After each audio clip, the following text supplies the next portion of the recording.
पैसा और समय में तालमेल बिठाना बहुत ज़रूरी होता है। पैसा कहता है कि तू कुछ करेगा तो हम आएंगे, जबकि लोग गलती करते हैं। लोग कहते हैं कि पैसा आएगा तब हम कुछ करेंगे, ऐसा नहीं है। पैसा कहता है कि तू मुझे आज बचा ले, मैं कल तुझे बचा लूँगा। पैसा बेशक भगवान नहीं है और ना ये आपके साथ ऊपर तक जाएगा, लेकिन पैसा जब तक आपके साथ है ना, तब तक आपको नीचे गिरने नहीं देगा।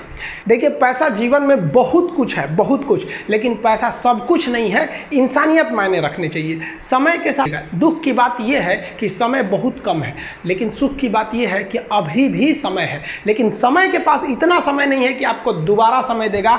वक्त नहीं लगाइए आपको यह निर्धारित करने में कि क्या करना है, वरना वक्त निर्धारित कर देगा आपका क्या करना है। भौतिकवादी इस समाज में भाई भाई में तकरार बढ़ते जा रहा है, यह सबसे गलत है। रावण जैसा शक्तिशाली व्यक्ति हार गया क्योंकि उसके पास उसका भाई नहीं था, और राम जी ने रावण जैसे विशाल लंका के स्वामी को ध्वस्त कर दिया क्योंकि राम जी के पास उनके भाई लक्ष्मण का साथ था। इसलिए बड़े भाई का कुछ कर्तव्य होता है, आपको सबसे ज़्यादा त्याग करना पड़ेगा। बड़े भाई का कहीं पे भी, घर में कहीं पे भी पैसे लगेंगे तो ज़्यादा लगेंगे, मेहनत ज़्यादा लगेगा, आपको ज़्यादा करना पड़ेगा। ये दुनिया का दस्तूर है। और छोटा भाई है, उसे कभी भी बड़ों का सुनना ही पड़ेगा, और आपको सुनना चाहिए। आपको भी एक बातचीत में एक लिमिट रहना चाहिए। बड़े को भी ये लिमिट रखना चाहिए कि हमें अपने छोटे भाई बहन को कितने लेवल तक डांटना है, लेवल से ज़्यादा नहीं डांटना चाहिए। और छोटे भाइयों और छोटे बहनों को भी याद रखना चाहिए कि हम अपनी ज़ुबान का इतना गलत इस्तेमाल ना करें कि बड़े भाई या माँ बाप को बुरा लगे।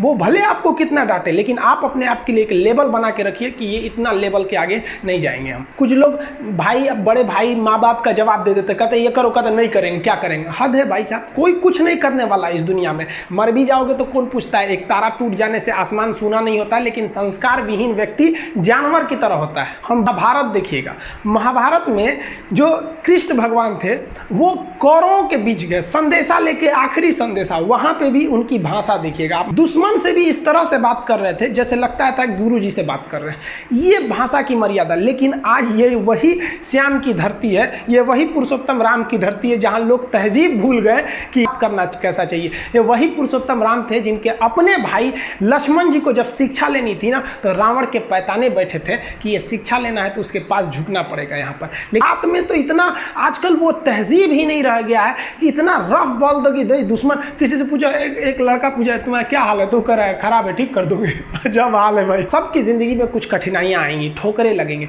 लेकिन ठोकर खा के संभलना भी जरूरी है। ठोकरें खाकर भी ना संभला तो ये मुसाफिर का नसीब। राह के पत्थर तो अपना फर्ज अदा कर चुके हैं। और कोका कोला कंपनी जब स्थापना हुई थी तो एक साल में केवल इसके 25 बोतल बिके थे।